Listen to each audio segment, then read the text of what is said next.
నా పేరు డాక్టర్ రామ్ గోపాల్.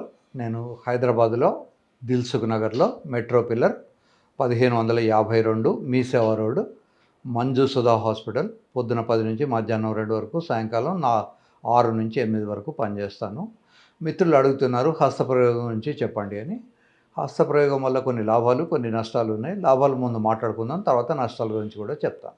లాభాలు ఏమిటి అంటే, హస్తప్రయోగం చేయడం వల్ల ఇన్ఫెక్షన్స్ రావు. ఇప్పుడు లేకపోతే పిల్లలు ప్రాస్టిట్యూట్స్ దగ్గరకు అలా వెళ్ళినప్పుడు వీళ్ళకు కొన్ని వ్యాధులు అంటుకునే అవకాశాలు ఉంటాయి. ముఖ్యంగా అది హెచ్ఐవి అయితే జీవితాంతం ఉంటుంది. సో అలాంటి వ్యాధులు రాకుండా ఉంటాయి. రెండోది, ప్రతిసారి పార్ట్నర్ ఉండరు. ఒక్కోసారి మనం జర్నీలో ఉంటాం, లేదా పార్ట్నర్ జబ్బుపడి ఉంటారు, అప్పుడు వాళ్ళకి ఓపిక ఉండదు. సో వాళ్ళని డిస్టర్బ్ చేయకుండా హస్తప్రయోగం చేసుకోవచ్చు. ఏ ఏజ్ వాళ్ళైనా చేసుకోవచ్చు. ఇంకా మూడో పాయింట్, ఆడవాళ్ళు చేసుకుంటారు హస్తప్రయోగం, మగవాళ్ళు కూడా చేసుకుంటారు. కేవలం మగవాళ్ళే చేసుకుంటారు అనుకోవడం పొరపాటు. మగవాళ్ళు ఏంటంటే చేత్తో దాన్ని రకరకాలుగా పొజిషన్లో పెట్టుకోవడం కానీ, ఊపడం కానీ, లేదా ఒక దిండు మీద పడుకొని నడుంతో థర్స్ట్ చేయడం కానీ, ఇదంతా మగవాళ్ళు చేస్తుంటారు.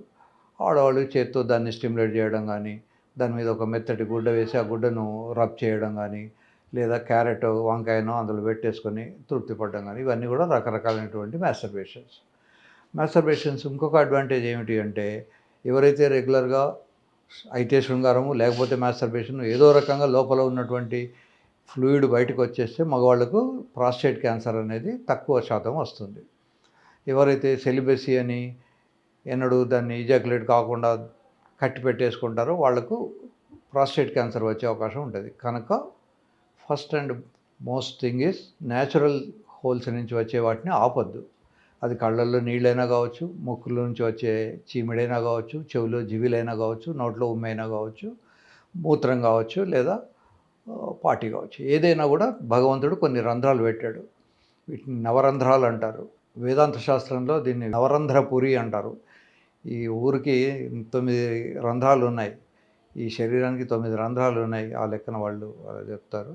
ఎనీహో, న్యాచురల్గా వచ్చేదాన్ని మనం ప్రివెంట్ చేసినప్పుడు రకరకాలైనటువంటి ప్రాబ్లమ్స్ వస్తాయి. కనుక న్యాచురల్ హోల్స్ నుంచి వచ్చే ఏ లీకేజ్ను ఆపకూడదు.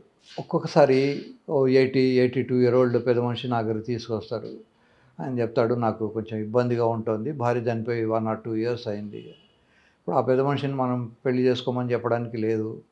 వారి ఆర్థిక పరిస్థితులు కానీ, వారి శారీరక ఆరోగ్యం కానీ, ఇవన్నిటికీ సోషల్ ఇన్హిబిషన్స్, వీటన్నిటి వల్ల వాళ్ళు మళ్ళీ పెళ్లి చేసుకునే పొజిషన్లో ఉండరు. కొద్దిమంది ఈ కాలంలో ఉంటున్నారు, బట్ చాలామందికి ఆ పరిస్థితి ఉండదు. కనుక నేను వాళ్ళకి చెప్తాను, పెద్దాయన మీరు చేత్తో ఊపి మధ్య మధ్య నెలకోసారో 2 నెలలకోసారో లోపల ఉన్న ఫ్లూయిడ్ తీసేయమనే చెప్తాను. సో మాస్టర్బేషన్ వల్ల ఇవన్నీ మంచివి. ఇకపోతే ముఖ్యంగా చదువుకునే పిల్లలు, ఉద్యోగం లేని వాళ్ళు, ఆదాయం లేని వాళ్ళకు మాస్టర్బేషన్ చేయకపోతే ఒక రకమైనటువంటి అసంతృప్తి, ఒక అనీజీనెస్ ఉంటుంది. సో మాస్టర్బేషన్ తర్వాత వాళ్ళు రిలాక్స్ అవుతారు. కనుక వాళ్ళు మాస్టర్బేషన్ మనం వద్దంటే ప్రాస్టిట్యూట్స్ దగ్గరికి పోయినప్పుడు వచ్చే ప్రాబ్లమ్స్ ఇంకా ఎక్కువ ఉంటాయి. కనుక మాస్టర్బేషన్ చేసుకోమనే చెప్పాలి. ఏదైనా కానీ అతి సర్వత్రా వర్జయేత్ అంటాడు. ఏదైనా ఎక్కువ చేస్తే డ్యామేజ్ ఉంటుంది. Compulsive neurosis, obsessive compulsive neurosis అనే ఒక వ్యాధి ఉంటుంది. దాంట్లో వాడు రోజుకు 10 సార్లు 20 సార్లు మాస్టర్బేట్ చేసుకుంటూనే ఉంటాడు. అట్లాంటి వాడికి తగ్గించుకోవాలి, లేదా ఒక ఫిక్స్డ్ ప్రోగ్రామ్ పెట్టుకోవాలని చెప్పాలి. ముఖ్యంగా ఇంటర్మీడియట్లో లెవెల్ పిల్లలు ఏమిటంటే, వాళ్ళు మాస్టర్బేట్ చేసుకోకపోతే వాళ్ళకు టెన్షన్ ఉంటుంది, చేస్తే అలసిపోయి నిద్రపోతారు, చదువుకోరు. కనుక వాళ్ళకి ఏం చెప్పాలంటే, వారానికి ఒక రోజు మీరు అవసరమైతే చేసుకోండి, మిగతా రోజులు చదువుకోమని చెప్పగలగాలి. కాకపోతే నష్టాలు ఏంటి అని, ఇప్పుడు గేదెకు దూడ చనిపోతే ఒక ప్లాస్టిక్ బొమ్మ పెట్టి వాడు పాలు పెడతాడు. ఆ చనిపోయిన దూడ శరీరం చర్మం వలిచి దాంట్లో గడ్డి పెట్టేసి ఒక బొమ్మలాగా చేసి దాంట్లోంచి పాలు పెడతాడు. 20 లీటర్లు ఇచ్చే గేదె 2-3 లీటర్లు ఇచ్చేసి 2-3 నెలలకు ఆపేస్తుంది. ఎందుకు? గేదెకు కూడా బ్రెయిన్ ఉంటుంది, అది కూడా గుర్తుపట్టగలదు. దానికి రావాల్సినటువంటి ప్రెషరు, చిన్న దూడ అరవడము, తోక ఊపడము, కళ్ళతో ఇలా అనడము, అవన్నీ ఉండవు. కనుక ఆ స్టిమ్యులస్, ఆడియో విజువల్ స్టిమ్యులస్ ఉండదు. కనుక దానికి వచ్చే పాలు తక్కువైపోతాయి. సో ఇలాగే మనుషులకు కూడా చాలా సంవత్సరాలు, డికేడ్స్ కొద్దీ సంసారం చేయకుండా కేవలం మాస్టర్బేషనే చేస్తూ ఉంటే వాళ్ళకు ఒక రకమైనటువంటి నిస్పృహ, ఇందులో ఏమీ లేదు అనేది వస్తుంది. ముఖ్యంగా టచ్ ఉండదు కనుక దే గెట్ డిసప్పాయింటెడ్ అలాట్. కనుక ఒక ఏజ్ దాటిన తర్వాత శృంగారంలో పాల్గొనడం మంచిది. సో చాలామంది ఏం చేస్తారంటే భయపడతారు. ఒక్క ఇంద్రియ కణం పోయిందంటే 800 రక్త కణాలు పోయినవి అని. మరి లేడీస్‌కు ప్రతి నెల ఒక గ్లాసుడు రక్తం పోతుంది. వాళ్ళందరూ వీక్ అయిపోతున్నారు. కనుక వీక్‌నెస్ అనేది శృంగారంలో పాల్గొన్న వాళ్ళకు ఆరోగ్యంగా ఉంటారు. వీక్‌నెస్ రాదు. మాస్టర్బేషన్ చేసిన తర్వాత అలసిపోవచ్చు. లేదా శృంగారం చేసిన తర్వాత అలసిపోవచ్చు. అలసిపోవడం వేరు, వీక్‌నెస్ వేరు. కనుక మాస్టర్బేషన్ వల్ల ఎవరు వీక్ కారు. జనాలు వీళ్ళను మోసం చేయడానికి కోసమని ఇది ధాత్ సిండ్రోమ్ అని నార్త్ ఇండియాలో నీకు ధాతు పోతుంది అందుకనే నువ్వు వీక్ అయిపోయావని వాడిని బెదిరించి వాడికి రకరకాలైన మందులు ఇస్తుంటారు. ఫార్చునేట్లీ మనకు సౌత్ ఇండియాలో ఈ ధాత్ సిండ్రోమ్ గురించి పెద్దగా క్వాక్స్ భయపెట్టేది తక్కువ ఉంది. సో ఇందాక నేను చెప్పాను కదా, నష్టాలు అలసిపోవడం తప్పితే వేరే ఏమి ఉండదు. సో అది కొద్ది ఏళ్ళ తర్వాత అయినా కూడా వయసు వచ్చిన తర్వాత పెళ్లి చేసుకోవాలి. పెళ్ళి మరీ డికేట్స్ కొద్దీ పోస్ట్‌పోన్ చేయకూడదు. ఇండియాలో 13, 12 ఏళ్ల నుంచే కోరికలు మొదలవుతాయి.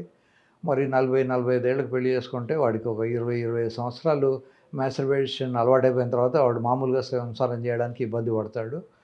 సో నా దగ్గర ఒకసారి కపుల్ వచ్చారు. ఆ కపుల్ ఏముందంటే, సార్ మా ఆయన నాతో బాగానే ఉంటాడు, కానీ పరిగెత్తుకొని బాత్రూంలోకి వెళ్తాడు. అక్కడ ఏం చేస్తాడని ఓ రోజు నేను నా సెల్ ఫోన్ వీడియో ఆన్ చేసి పెట్టి చూశాను. అక్కడ మళ్ళీ మాస్టర్బేట్ చేసుకుంటున్నాడు ఆయన. అంటే ఆయనకు మాస్టర్బేట్ చేసుకుంటే తప్ప తృప్తి లేదు.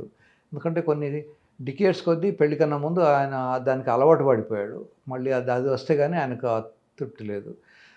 ఆమె అంది, నేను అందంగానే ఉన్నాను కదా సార్, అన్నీ బాగానే ఉన్నా. అమ్మ నువ్వు బాగానే ఉంటావు కానీ ఆయనకు అలవాటైంది కదా డికేట్స్ కొద్దీ, అందుకని అలా చేస్తున్నాడు అని నేను ఎక్స్‌ప్లెయిన్ చేయాల్సి వచ్చింది. శృంగారం అనేది ఇద్దరు వ్యక్తుల మధ్య జరిగేది. మాస్టర్బేషన్ అనేది ఒక వ్యక్తే ఉంటారు కనుక అది అసంపూర్ణమైనది.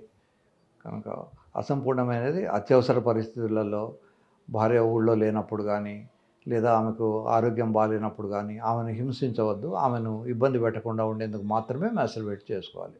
ఉట్టప్పుడు వీలైనంత వరకు భగవంతుడు సృష్టించినటువంటి ఇద్దరు వ్యక్తుల మధ్యలో ఉండే శృంగారమే కంటిన్యూ చేసుకోవాలి. దీనివల్ల ఎట్లాంటి వీక్‌నెస్ రాదు. పెళ్ళైన తర్వాత ఎరెక్షన్స్‌లో ప్రాబ్లమ్స్ రావు. పిల్లలు పుట్టడానికి ఇబ్బంది ఉండదు.